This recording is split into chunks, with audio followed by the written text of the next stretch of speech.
वो मैं आपको बताता हूं। देखिए, मॉडरेट तबका मैंने आपको बता दी, जो मॉडरेट लीडर्स हैं ईरान के, वो चाहते हैं कि ईरान दुनिया के साथ बात करे। But the problem is that जो दूसरा तबका है ईरान का, जो कि हार्ड लाइनर्स हैं, वो ये चाहते हैं कि ईरान जो है वो दुनिया के साथ बात ना करे, बल्कि ईरान न्यूक्लियर वेपन बना ले। अब हार्ड लाइनर्स क्या कह रहे हैं वो मैं आपको बताता हूं। एक ultra conservative hard liner commentator है, इन साहब का नाम है मोहम्मद सदीक शहबाजी। मोहम्मद सदीक शहबाजी साहब जो है, ये ईरान के एक बहुत अल्ट्रा कंजर्वेटिव हार्ड लाइनर हैं, जो IRGC को भी सपोर्ट करते हैं।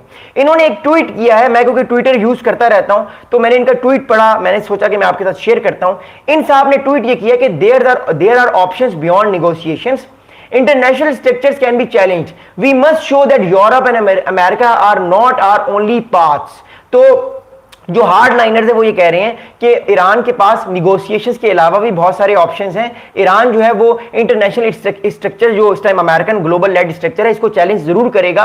और ईरान जो है उसको अमेरिका और यूरोप के कंट्रीज से डरना नहीं चाहिए और उनका पाथ यूज नहीं करना चाहिए। इट शोज के ईरान के जो इस टाइम लोग हैं, ईरान में जो हार्ड लाइनर्स हैं, वो चाहते हैं कि कहीं ना कहीं ईरान न्यूक्लियर वेपन बनाए, ईरान न्यूक्लियर पावर बने।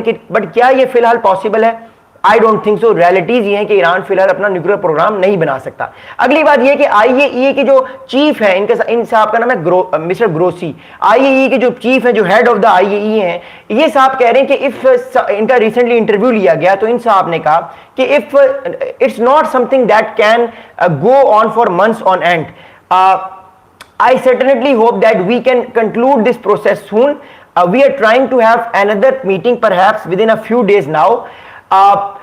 And I would really be really good if we could have this agreed before next week। तो इस टाइम जो IAEA के जो सरबराह हैं, जिनका नाम मिस्टर ग्रोसी है, जो चेयरमैन है IAEA के, जो चीफ हैं, जो हेड ऑफ द IAEA हैं, वो साहब ये कह रहे हैं कि ईरान के साथ अभी IAEA ये कोशिश कर रहा है कि किसी ना किसी तरीके से मामला सेट हो जाए। लेकिन वो ये भी बात कह रहे हैं मिस्टर ग्रोसी कि ये मामला चंद दिनों का नहीं है, ये चंद महीनों का है, इसमें टाइम लगेगा। मैंने आपको ऑलरेडी बताया कि जब निगोशिएशंस होंगी ईरान की, अभी फिलहाल ईरान की निगोशिएशंस नहीं हो रही, लेकिन जब होंगी तो ये निगोशिएशंस बहुत ज्यादा सख्त हो सकती हैं, क्योंकि जो इस टाइम अमेरिका की डिमांड है वो बड़ी सख्त है और ईरान की डिमांड भी बड़ी सख्त है। बट लेट्स सी कि कुछ गिव एंड टेक तो होगा, तब जाके निगोशिएशन होगी।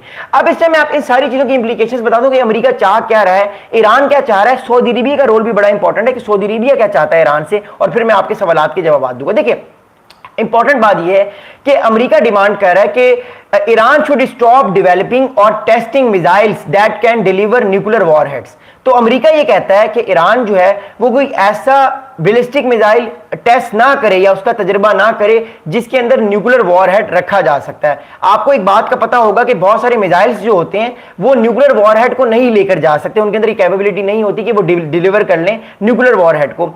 ईरान के पास अभी तक वो कैपेबिलिटी नहीं आई कि ईरान न्यूक्लियर वॉरहेड को डिलीवर कर ले, ईरान के पास ऐसी कैपेबिलिटी नहीं आई। हाँ, ईरान जो है वो अमेरिका तक, ईरान यूरोप तक या इसराइल तक बासानी जो है वो अपने बैलिस्टिक मिसाइल इंटरकॉन्टिनेंटल तो नहीं है ईरान के पास, लेकिन अपने बैलिस्टिक मिसाइल्स जो है ईरान वो फेंक सकता है, वो भेज सकता है इसराइल तक। लेकिन उन बैलिस्टिक मिसाइल्स के अंदर ये कैपेबिलिटी नहीं है कि वो न्यूक्लियर वॉरहेड को लेकर जा सके, क्योंकि न्यूक्लियर वॉरहेड को लेकर जाने के लिए एक डिफरेंट काइंड ऑफ मिसाइल चाहिए होता है, डिफरेंट काइंड ऑफ व्हीकल्स चाहिए होती हैं। तो अमेरिका चाहता है कि ईरान किसी ऐसी व्हीकल पे काम ना करे कि जो आने वाले टाइम पे न्यूक्लियर वॉरहेड को लेकर जा सके कब तक। लेकिन ईरान ऑलरेडी अभी इस पे काम कर रहा है, लेकिन अमेरिका चाहता है ईरान ऐसा काम ना करे। अगली बात बताऊंगा।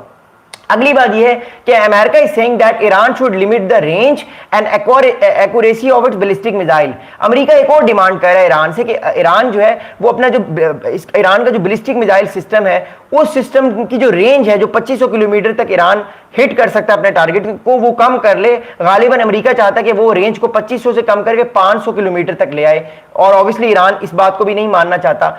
आगे अमेरिका डिमांड करता है कि America is committing to international monitoring on agreements that cap missile development. तो अमेरिका एक और डिमांड कर रहा है ईरान से कि ईरान जो अपने मिसाइल डेवलपमेंट्स पे काम कर रहा है उन पर इंटरनेशनल इंस्टीट्यूशंस की कड़ी नजर रखी जाए और ईरान एक्सीड ना करे 500 किलोमीटर से ज्यादा कोई भी मिसाइल जो है वो डिलीवर ना कर सके। अब ईरान इन सारी बातों को मानेगा नहीं मानेगा ये तो वक्त बताएगा, बट अमेरिका जो इस टाइम ये चाहता है। अब मोर इंपॉर्टेंटली मैं आपको बताऊंगा अभी ईरान के जो कौन कौन से ईरान के मिसाइल्स कहां पे पहुंच सकते हैं वो मैं आपको बता रहा हूं, क्योंकि ईरान की जो रेंज की बात आती है तो मैंने ऑलरेडी इस पे वीडियो बनाई थी कुछ दिनों पहले, लेकिन मैं आपको फिर रिमाइंड करा देता हूं। देखिए, ईरान के पास टाइम मीडियम रेंज मिसाइल है, शॉर्ट रेंज मिसाइल है, फिर इंटरमीडिएट रेंज मिसाइल है, और अभी इस टाइम ईरान के पास ICBMs नहीं है। अब ईरान के पास जो है वो मीडियम रेंज मिसाइल जो है उनकी रेंज क्या है? ईरान के पास जो मीडियम रेंज मिसाइल्स हैं उनकी रेंज है 1000 से तकरीबन 3000 किलोमीटर तक ईरान अपने टारगेट को हिट कर सकता है, जिसमें पूरे का पूरा मिडिल ईस्ट आता है, इसराइल आता है, अमेरिका के सारे बेसिस आते हैं। तो अमेरिका जो है, तो ईरान के पास जो ईरान के जो मीडियम रेंज मिसाइल्स हैं उनकी रेंज 1000 से 3000 किलोमीटर है। इसके अलावा जो है वो जो हम इंटरमीडिएट रेंज मिसाइल्स की बात करते हैं तो ईरान के पास इस टाइम इंटरमीडिएट रेंज मिसाइल नहीं है, क्योंकि इंटरमीडिएट रेंज मिसाइल की जो रेंज होती है वो तकरीबन 3000 से 5500 किलोमीटर की रेंज होती है, लेकिन ईरान के पास अभी नहीं है। लेकिन ईरान उस पर काम कर रहा है और आने वाले टाइम पे हो सकता है कि